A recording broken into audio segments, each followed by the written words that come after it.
And we read a Jesus book, a devotional. It's actually called Minnow Laughing and Grow Bible, and it's really sweet.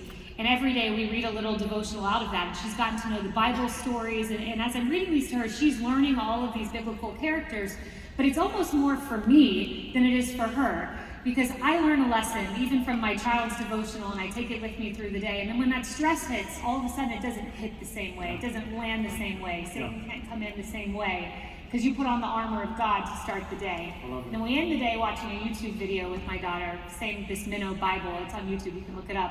And when you start the day with God and end the day with God, it just envelops you, and it just transpires through your work day and calms your nerves. That's good. That's good. Isn't that good? So, oftentimes we look at people in the positions you're in. We see everything looks great.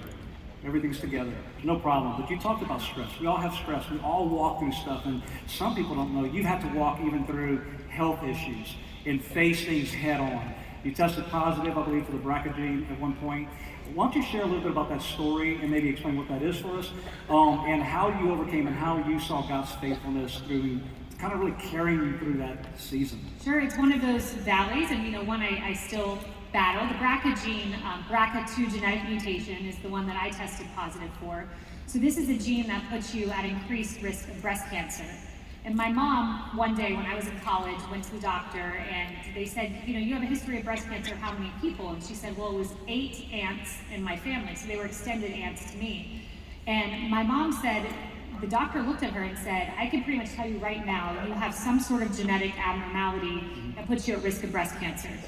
Go get tested for this gene. So my mom gets tested, she does have this mutation. She decided, and this was years and years ago, this would have been 2009, she decided that she wanted a double mastectomy. She didn't have breast cancer, but she wanted to do it preventatively. So when the doctor looked at her and said, you have an 83% chance of breast cancer, 27% chance of ovarian cancer, she said, that's not a chance I want to take. I want to do this. And she was so brave to make that decision. This was way back in 2009. Almost no one knew about